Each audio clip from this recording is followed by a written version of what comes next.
Bienvenue sur l'Argus.fr, vous savez, on adore vous raconter de belles histoires et aujourd'hui, vous allez découvrir celle de cette Mini British Open et de cette Citroën 2 chevaux, toutes deux avec seulement 24 km au compteur. Il en existe encore, alors pourquoi ces voitures sont-elles si peu kilométrées?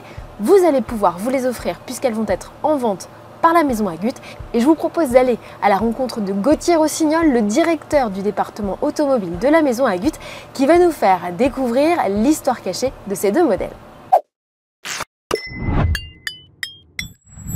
À l'occasion de la vente du Tour Auto qui se tiendra le 22 avril à Paris, on va présenter 10 voitures de collection. Mais aujourd'hui, on est présent pour parler de deux voitures qui sont juste à côté de moi, une Rover Mini British Open classique et une 2 chevaux Charleston de 1990. Celle-ci est de 1996. Ce sont des premières mains.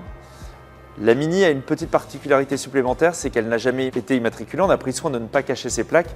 C'est une immatriculation provisoire. On a encore son certificat d'immatriculation provisoire. Et plus exceptionnel encore, cette voiture, elle n'a que 24 km.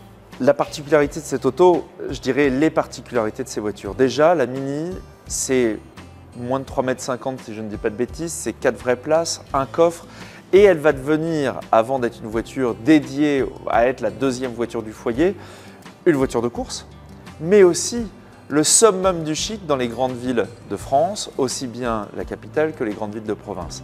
Je suis intimement convaincu que c'est certainement la Mini la moins kilométrée au monde et celle-ci est vraiment dans un état neuf. La Mini, elle est exceptionnelle par sa longévité et pour qu'une voiture dure dans le temps, le constructeur va tout simplement créer des séries limitées. La Rover Mini British Open classique est certainement l'une des plus emblématiques parce qu'elle est le summum du chic.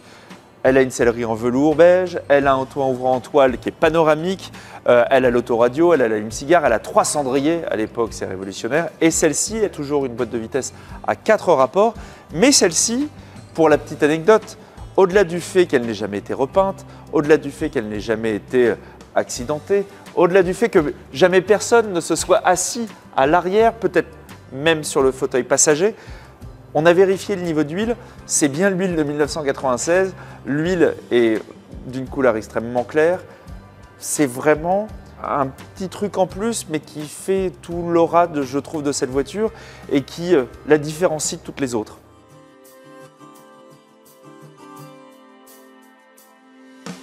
Vous le savez, chez Agut, on a un penchant tout particulier pour la marque Citroën, pour les voitures faiblement kilométrées.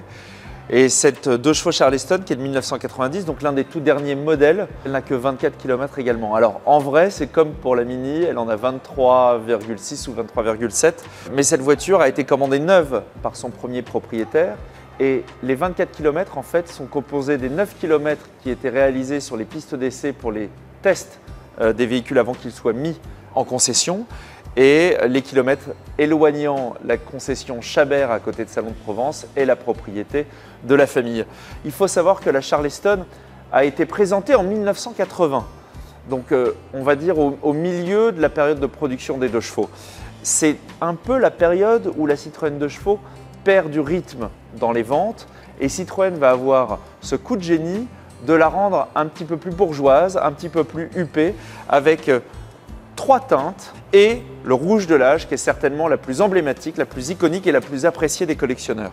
Celle-ci a toujours sa facture d'achat, ses doubles de clés, ses carnets, même le bidon d'huile en tare qui était à l'époque la marque de lubrifiant agréée par la marque. Et encore une fois, cette voiture revêt bien des secrets parce qu'elle a quelques détails que les collectionneurs avisés remarqueront, que ce soit sur ses stickers, pourquoi il n'y en a pas sur ses ailes, alors que cette voiture est 100% conforme à sa sortie des établissements Chabert. Voilà, alors des 2 chevaux, ce n'est pas la première que l'on présente avec un si faible kilométrage, Géraldine. La première avait 9 km. On l'a présentée d'ailleurs à la vente du Tour Auto en 2021. On sait quel a été le résultat. C'était plus de 140 000 € avec une estimation entre 50 et 70 000 €. Celle-ci n'était pas immatriculée. Celle-ci l'a été. Celle-ci est une réelle première main. Je considère que c'est une voiture qui a une histoire en plus, un petit goût d'autre chose que j'aime bien. On est bien loin des estimations que nous avions présentées par le passé. On est à 20 000, 40 000 € pour la Citroën 2 chevaux Charleston de 1990. et on est à 30 000, 50 000 pour cette Rover Mini British Open classique qui a elle aussi un petit peu moins de 24 km. Maintenant, je tiens à préciser qu'il est quasiment impossible de fixer une valeur fixe pour un objet qui n'a pas de cote. Bien sûr, vous avez une cote pour une Mini, bien sûr, il y a une cote pour les 2 chevaux Charleston, mais définir la cote réelle d'une voiture qui n'a que 24 km, c'est impossible.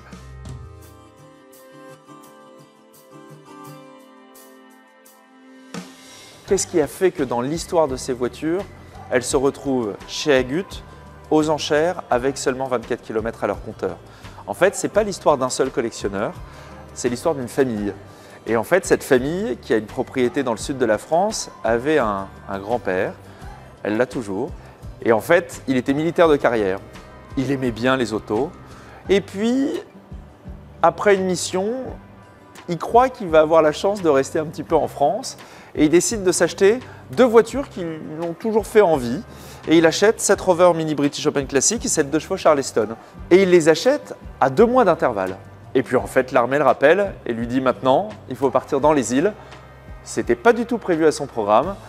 Et du coup, il se dit, bon, mission dure 3 ans. Dans 3 ans, je suis de retour. En fait, les 3 ans vont se transformer en 30 ans. Et puis, le temps est passé, les années sont passées. Et aujourd'hui, il se dit que c'est bien plus raisonnable de s'en séparer. Et il trouverait ça dommage de les donner au petit-fils qui a peut-être 18 ans, qui nous a contactés pour le compte de son grand-père et qui est vraiment un enthousiaste et qui s'est dit non, non, la belle histoire, elle se doit de continuer, mais peut-être avec un collectionneur un petit peu plus averti que moi. Voilà, j'ai trouvé ça, je vais employer le mot très mignon et extrêmement touchant. Ce monsieur les a vraiment préservés dans un état exceptionnel parce qu'il les a mises à l'abri de la lumière. Il les avait mises pour la 2 chevaux sur cale. Il avait pris soin de retirer les batteries, il ne les avait pas débranchées, il avait retiré les batteries. Il n'y a pas une once de corrosion, il n'y a pas le moindre choc, la moindre aspérité. Voilà, c'est vraiment des autos qui sont dans un état remarquable. Alors, elles ne sont pas tournantes, les moteurs ne sont pas bloqués. On n'a pas voulu relancer les mécaniques. On a simplement vérifié que les moteurs n'étaient pas bloqués, bien sûr. On a vérifié que les freins fonctionnaient. Les voitures seront vendues sans contrôle technique. On laissera ce soin à l'acheteur de les remettre en route.